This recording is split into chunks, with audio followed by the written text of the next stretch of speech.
नमस्कार देखंतु आपण माने जानिथिबे रिसेंटली अमेरिका पुणी थरे ईरान उपरे अटैक कला ए किछि दिन तळे पीस टॉक ए किछि दिन तळे सीज फायर कथा कुआ गला पुणी हठात कोन हैला पुणी काहेकि अमेरिका ईरान उपरे अटैक कला जेतेबेले कि ईरान रो पूर्वतन supreme leader Ayatollah Ali Khamenei तांकर शेष यात्रा चलीछि गोटे बहुत बड़ प्रोग्राम आपण कहि परिबे ईरान रे जेतेबेले कि गोटे शोक सभा चलीछि आउ बहुत देशर प्रतिनिधि माने ईरान को जाउचंती हठात ए आक्रमण पछर रीजन कौन आ भितरे चिंता एकथा मध्य बढ़ुची तेल रेट बा तेल संकट पुणी थरे भी घनेइब चलंतु डिटेल रे आलोचना करिबा सबकिछि आपन को जणेबी ता पूर्वरु जणेबी जदि आपण माने ए पर्यंत मो चैनल को सब्सक्राइब करि नांती सब्सक्राइब करबा सहित बेल आइकन रे क्लिक करि नियंतु जा फल रे आपण माने कोनोसी भी वीडियो को मिस करिवे नाही देखंतु रिसेंटली इरानियन मिलिटरी रिपोर्ट जदि फ्रेंड्स आपण देखिबे ईरान कौन कहूची ना पैट्रियट मिसाइल डिफेंस सिस्टम ए पैट्रियट मिसाइल डिफेंस सिस्टम होची अमेरिकार मिसाइल डिफेंस सिस्टम बहुत ही पावरफुल डिफेंस सिस्टम जहा कि कुवैत रे थिला आकु टार्गेट करा जायछि केवल सेतिकी नुहे यूएस मिलिटरी जहा कि बाहरीन रे रहितिला ता सहित फ्यूएल स्टोरेज फैसिलिटी उपरे भी ईरान अटैक करिछि आ पूर्वरु जदि आपण देखिबे लगातार द्वितीय दिन पई large scale air strike Iran उपरे किए करिछि ना अमेरिका करिछि रिपोर्ट कौन आसुछि ना रिपोर्ट आसुछि जदि मु आपन को जणेबी यूएस सेंट्रल कमांड ओके जो यूएस सेंट्रल कमांड अछि ये कौन कहूछि पाखापाखि 90 मिलिटरी टार्गेट को हिट करा जायछि यस पाखापाखि 90 मिलिटरी टार्गेट को हिट करा जायछि इंक्लूडिंग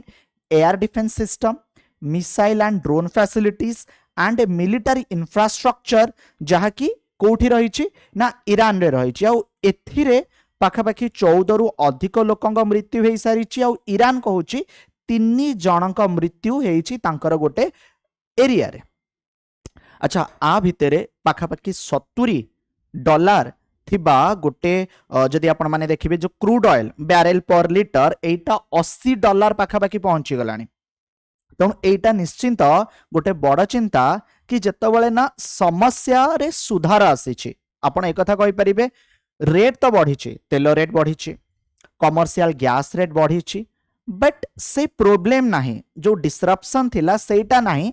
सेतिके मात्रा रे तेल अछि सेतिके मात्रा रे गैस अछि आ किछि रेस्ट्रिक्शन नाही बट आ भितरे जतबेले $8 बढ़िला ए वार जदि लागी रहिबो तबे आम पई पुणी थरे से तेल आ गैस रेट बढ़िबनी तो आकु नै मध्य डर लागुछि तबे हठात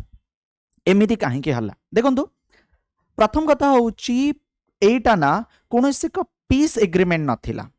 एटा जस्ट सीज फायर जतबेले कथा उठे ना एटा टेम्पररी थाए किछि समय पई जो पर्यंत फाइनल टॉक बा जो पर्यंत फाइनल एग्रीमेंट संधि होई नाही से पर्यंत वार बंद रहिबो एटा स्टार्टिंग रो आपण माने जानिथिबे एटा गोटे सीज फायर थिला अमेरिका कहिला कि मु एतिक दिन पर्यंत ईरान ऊपर अटैक करबी नाही जो पर्यंत फाइनल एग्रीमेंट हेई नाही तो एटा आपण कहि परिबे गोटे पीस एग्रीमेंट नथिला आ परे हठात कौन हैला जेतेबेले नाटो समिति नाटो कौन नॉर्थ अटलांटिक ट्रीटी ऑर्गेनाइजेशन आकु अटेंड करिवा पई तुर्की आर जो अंकारा रही एठी डोनाल्ड ट्रम्प प्रेजेंट थिले एठी कौन कहले we attack very powerful last night the very dangerous people from Iran रो पीपल को बहुत ही डेंजरियस बोली कहले they are sick and they are something wrong with them he added totally unacceptable बोली कहा जाउ अछि आकु ग्रहण करा जाउ नाही तबे आ भितरे जदि मु की रीजन आपन को जणेबी गोटे तो आपण माने जानिले कि एटा कोनोसी रियल पीस डील नथिला the ceasefire postpone to conflict instead of resolving it did not address major disagreement over Iran military capability जो कंडीशंस सबु देइथिला किए ना अमेरिका ईरान से थिरे राजी नथिला ईरान जो कंडीशंस सबु अमेरिका को देइथिला अमेरिका से थिरे राजी नथिला नेक्स्ट जदि आपण माने देखिबे इज्राएल बा इस्राएल एटी इस्राएल पई मेन टार्गेट थिला ईरान आउ इस्राएल पई मेन टार्गेट थिला हिजबुल्ला पाखरे थिबा लेबानन देश इस्राएल रो मत कौन थिला कि ए सीज फायर गोटे टेम्परारी पॉज थिला rather than the end of the war जेहेतु वार शेष होई नाही प्राइम मिनिस्टर बेंजामिन नेतान्याहू कौन इंडिकेट कले कि मिलिटारी एक्शन सेतेबेले लागिबो जेतेबेले तांकू एटा नेसेसरी लागिबो आपण एक कथा सुनिथिबे सीज फायर डिक्लेयर हैला परे भी America row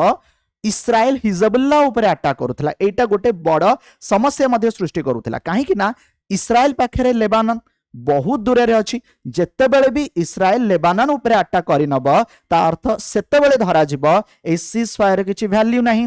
a piece talk रे किछि वैल्यू नाही पुणी थरे वार स्टार्ट हे जिवो से ही दिनस हैला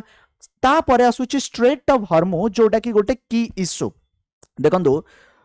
ईरान कौन चाहूची ना स्ट्रेट ऑफ हॉर्मुज ऊपर फुल कंट्रोल आ अमेरिका ताकू दबा पाई चाहू नाही ईरान जो डरेला अमेरिका को कि एपटे कौन सी शिप मु सेपट को जीवा को देबी नाही जहा कि माने अमेरिका समर्थित थिबो आउ आ परवर्ती अवस्था रे जत बहुत सारा रेस्ट्रिक्शन उठिबा कथा कुआ गला तबे ईरान रु बहुत सारा ऑयल सप्लाई भी एपट को चलिबो यस ता सहित तांको पाखरे आउ किछि ऑप्शंस मध्य थिला आउ आलोचना होई पारि थांता बट से आलोचना को से माने आगु को नेबा को देले नाही अमेरिकार इच्छा कौन से फुल कंट्रोल नब क्योंठी ना ए स्ट्रेट ऑफ हॉर्मुज कहीं कि ना एटा गोटे इंपोर्टेंट रूट जदि मु आपन को जणेबी हमर मैक्सिमम ऑयल आउ गैस ए पटे आसुची किंतु ईरान दबत नाही ता सहित ईरान कहूची एपटे जेते भी सीप जीव ऑयल टैंकर जीव मते गोटे फी मध्य दबाकू पड़िबो ठीक अच्छी तो मेन हूँ स्ट्रेट ऑफ हॉर्मुज ऊपर कंट्रोल ईरान चाहूची आ अमेरिका दबा पाई चाहू नाही आ अमेरिका ए एरिया को जगिया पाई चाहूची ता सहित फ्रेंड्स आपण माने जदी देखिबे नेगोशिएशन ठीक से हे परिला नाही पाकिस्तान रे डिस्कशन करा गला अदर एरिया रे डिस्कशन करा गला बट उभय पक्ष राज्य हे पाइले नाही उभय पक्ष एथिरे साइन करि पाइले नाही जा फल रे एटा जस्ट खामेनेई को जो शेष शोक यात्रा चली सेटा जतबेले शेष हबाकू जाउची पुणी थरे फ्रेश वार बा फ्रेश मिलिटारी अटैक आपण माने सुनुचंदी तेणु ये थिला किस्टा की रीजन हठात काहे कि अमेरिका ईरान ऊपर अटैक कला ईरान र स्टैंड कौन आउ रिसेंटली हेछि कौन वीडियो पसंद आस्थिले अन्य मानकु शेयर माध्यम रे निश्चित जणेबे धन्यवाद।